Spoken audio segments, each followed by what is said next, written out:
सोमवार के दिन तू मेरे मंदिर के दरवाजे पर चौखट पर बैठ जाना, और दूसरा प्रतिदिन शाम के समय पर तू बेलपत्री के पेड़ के नीचे बैठ जाना। जो तेरी बेल वृक्ष के नीचे सेवा करने आए, जो शंकर जी के मंदिर में सोमवार को जल चढ़ाने आए, उसका जो पात्र जल चढ़ाकर जब वो घर लेकर जाए, उसके पीछे पीछे, पात्र के पीछे पीछे तू जाना, और उसके घर में लक्ष्मी का भंडार भरकर आए। लक्ष्मी बेलपत्र के वृक्ष के नीचे तू विराजमान हो जा। उस बेलपत्र के वृक्ष के नीचे जो बुआरी लगाए, सेवा करे, चाकरी करे, एक बेटी को जैसे बड़ा करते हैं वैसे बेलपत्री के वृक्ष को जो बड़ा करे, बेलपत्री के वृक्ष का जो पालन करे, पोषण करे, उसकी संभाल करे, उस बेलपत्री के वृक्ष को जैसे जैसे वो उन्नति करे, वैसे वैसे उसके घर में समृद्धि बढ़ते जाए। उस जिसका खुद का मकान नहीं हो, खुद का मकान नहीं हो, किराए के मकान में रहते रहते जिंदगी बीत रही है, खुद का नहीं, और बहुत दुख का जीवन चल रहा हो, बहुत कष्ट का जीवन, बहुत अपना खुद का कोई मकान नहीं, मान लो प्लाट है पर मकान बन नहीं रहा, या कोई प्रॉपर्टी अपनी नहीं बन रही, तो हम इस व्यासपीठ से कहना चाहेंगे कि एक प्रयोग अवश्य करिएगा, एक प्रयोग अवश्य।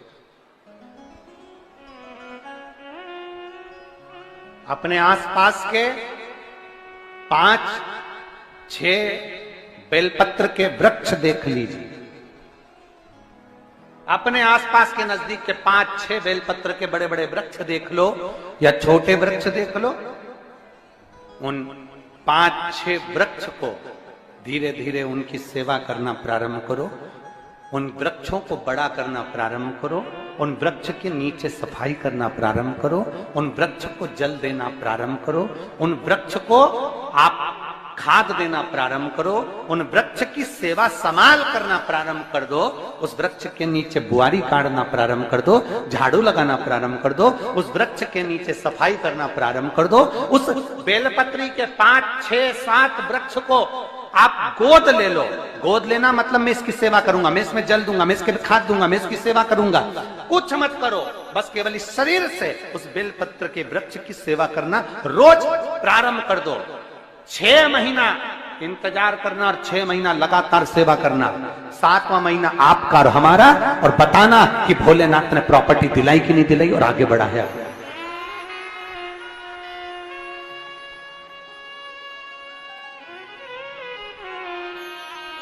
एक बेलपत्र का वृक्ष जिसके नीचे माता लक्ष्मी विराजमान होती है, एक बेलपत्र के वृक्ष के नीचे लक्ष्मी रहती है। दुनिया के लोग कहते हैं लक्ष्मी जी का दिन कौन सा है, बोलो जम के जल्दी से। शुक्रवार। दुनिया के लोग कहते हैं लक्ष्मी जी का दिन शुक्रवार है, पर माता लक्ष्मी से पूछा जाए कि तुम्हारी माता ख्याति देवी नारायण भगवान के साथ तुम्हारी शादी नहीं कर रही थी, शंकर को लक्ष्मी दे रही थी, तब तुमने भगवान शंकर से विनती करी, भोले बाबा मैं नारायण से प्रेम करती हूँ, भगवान नारायण से मेरा विवाह हो। तो माता ख्याति देवी से शंकर भगवान ने विनय कर कर कहा कि लक्ष्मी जी का विवाह नारायण के साथ कर दिया जाए। भगवान नारायण के साथ जब लक्ष्मी जी का विवाह हो गया, तब लक्ष्मी जी हाथ जोड़कर बोलती हैं, बाबा मेरा विवाह नारायण के साथ हो गया, पर मैं आपके चरणों की सेवा करना चाहती हूँ, बाबा आप कृपा करिए कि मैं क्या करूं आपके लिए। शंकर भगवान कहते हैं, लक्ष्मी बस 2 चीजें कर दे, एक सोमवार के दिन तू मेरे मंदिर के दरवाजे पर चौखट पर बैठ जाना, और दूसरा प्रतिदिन शाम के समय पर तू बेलपत्री के पेड़ के नीचे बैठ जाना। जो तेरी बेल वृक्ष के नीचे सेवा करने आए, जो शंकर जी के मंदिर में सोमवार को जल चढ़ाने आए, उसका जो पात्र जल चढ़ाकर जब वो घर लेकर जाए, उसके पीछे पीछे, पात्र के पीछे पीछे तू जाना, और उसके घर में लक्ष्मी का भंडार भरकर आए।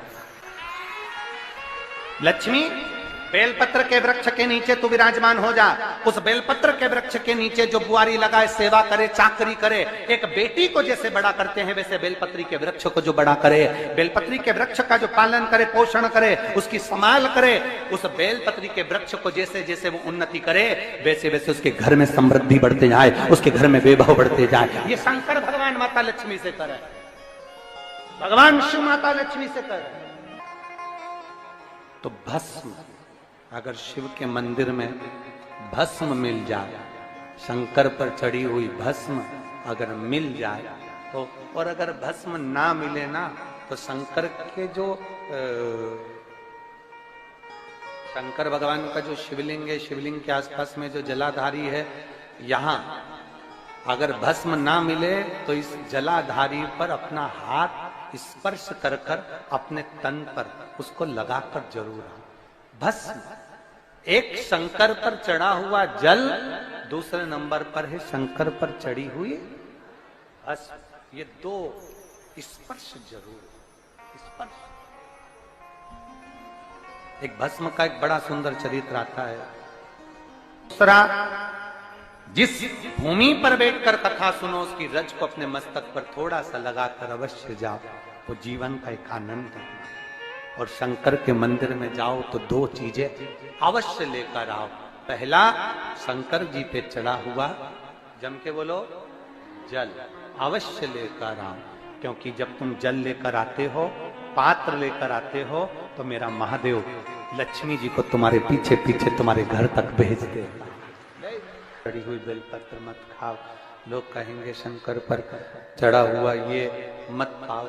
हम इस व्यासपीठ से निवेदन करना चाहेंगे कि आप अगर दिल रखकर अपने बाबा से कहोगे ना, तो बाबा पर चढ़ा हुआ जो जल है ना, वो जल साधारण नहीं रहता। मेरा भोलेनाथ जब दुनिया को अमृत देता है तो तुमको भी अमृत दे देता है।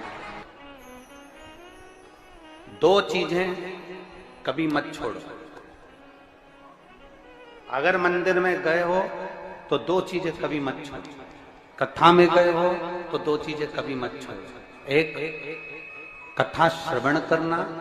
दूसरा, जहां कथा बैठकर सुनते हैं वहां की रज को अपने मस्तक पर लगाना।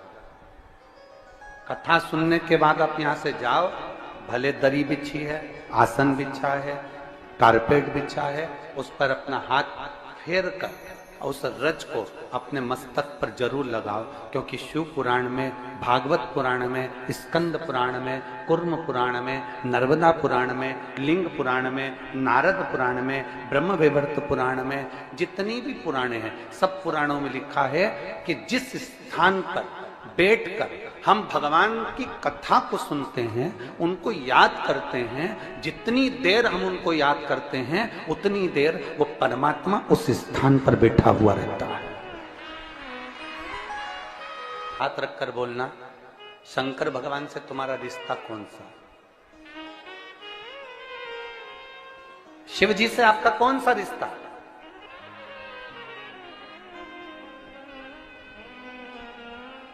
शंकर भगवान को आप क्या मानते हो? हमने आपको एक संबंध बताया था कि सीहोर कुबेरेश्वर धाम आपका मायका है, तो हम आपके भाई हैं, तो शंकर भगवान आपके पिता हैं, आपके बाप हैं, आपका बाबा है, आपका दादा है।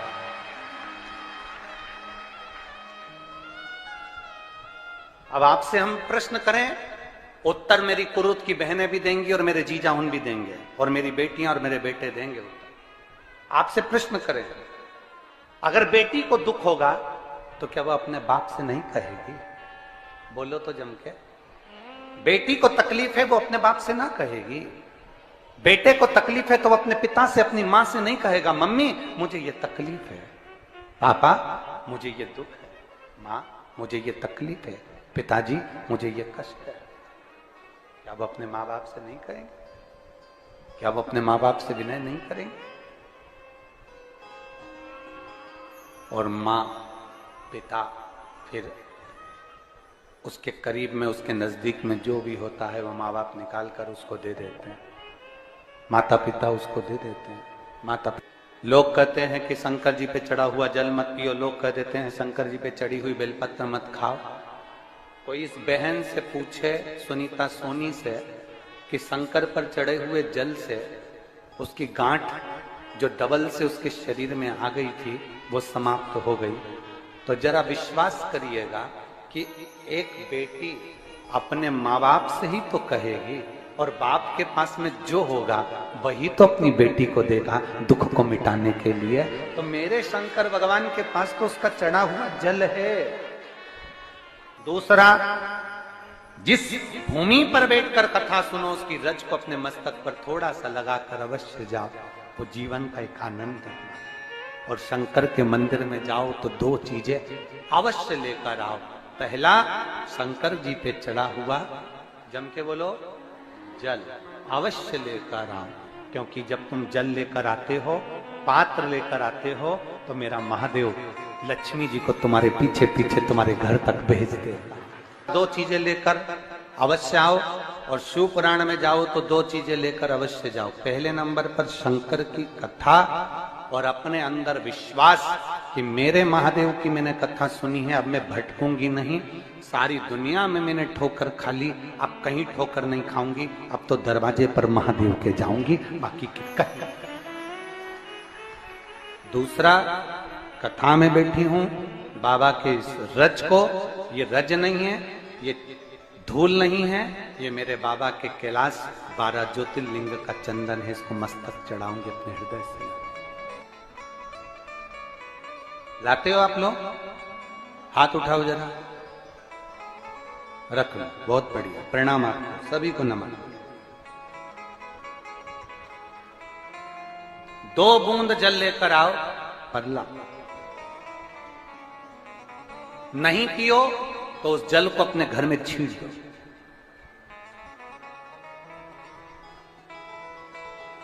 नहीं पी सकते, उस जल को छींट दो। सारे घर के लोग नहीं पी रहे, उस जल को मटके में डाल दो, हंडे में डाल दो। 2 बूंद जल हंडे में डाला, सब पी गई। आपको अलग अलग किसी को देने की जरूरत नहीं पड़ती, किसी को नहीं। हंडे में डाल दो, मटके में डाल दो, सब उस पानी को पीना आरंभ करो।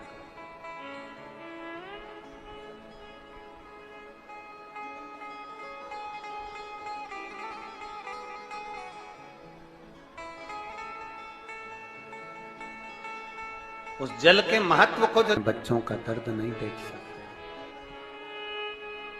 जब माता पिता अपने बच्चों का दर्द नहीं देख सकते, तो देव अधिदेव महादेव तुम्हारा दर्द कैसे देखेंगे? वो भी तो काटेंगे तुमको, वो भी तो कष्ट मिटाएंगे। 2 चीजें कथा में जाकर ले। एक, जहां जगह मिल जाए वहां बैठकर कथा सुनो। धूप लगे, पंडालों की इतनी व्यवस्था नहीं हो पाती है, पंडाल लगाने वाले, टेंट लगाने वाले टेंट लगा लगा के थक जाते हैं, तो अपने साथ एक छाता लेकर चलो। 2 पानी की जम के बोलो जरा, बोतल, बिछाने की दरी अपने साथ लेकर चलो। लोगों ने उमा महेश की कथा अपने जीवन में धारण करी कि नहीं करी वो हमको नहीं स्मरण है, पर एक बात का स्मरण करिएगा, ये जो कथा चल रही है ये गौरी शंकर चल रही है। इसके बाद में जो अमलेश्वर में कथा है वो कौन सी है? समर्पण शिव महापुराण कथा। उस समर्पण शिव महापुराण की कथा जब 2 तारीख को विराम हो जाएगी, तब उसके बाद में जो कथा 6 जून को प्रारंभ होगी सोलापुर महाराष्ट्र में, उस कथा का नाम रहेगा उमा महेश शिव महापुराण की कथा। उसको जरूर सुनो। सोलापुर में जो 6 जून से कथा होगी उसका नाम उमा महेश शिव महापुराण। उसको सुनना, श्रवण करना, उसको धारण करना है। उसमें इतने प्रश्न माता उमा ने भगवान महेश से करे हैं, और महेश भगवान शंकर उसका हर प्रश्न का उत्तर दे रहा है। भगवान महेश, भगवान शंकर हर प्रश्न का। बाबा बोले माता उमा ने भगवान शिव जी से, महेश भगवान से, भगवान शंकर से करेंगे, बाबा भोलेनाथ जी बताओ, संसार में जन्म लेने वाले व्यक्ति के जीवन में उसके भाग्य में अगर सुख नहीं है, उसके भाग्य में खुशियां नहीं है, उसके भाग्य में कोई अच्छा है ही नहीं, तो वो जीव क्या करेगा? वो जीव क्या करेगा?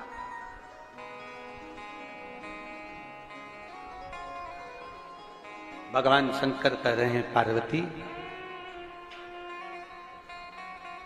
संसार में जन्म लेने वाला मनुष्य अगर उसके भाग्य में सुख नहीं, उसके भाग्य में अगर खुशियां नहीं है, उसके भाग्य में अगर सुख नहीं है, उसके भाग्य में अगर अच्छा नहीं है, पत्रिका दिखा ली सुख नहीं है, कार्य कर कर देख लिया सुख नहीं है, तकलीफ उसकी जिंदगी में चल ही चल रही है, तो भगवान शंकर कहते हैं, भगवान महेश कहते हैं, उमा, उस मनुष्य को दूसरे का अच्छा करना प्रारंभ कर देना चाहिए, तो उसकी अच्छाई अपने आप सामने आना प्रारंभ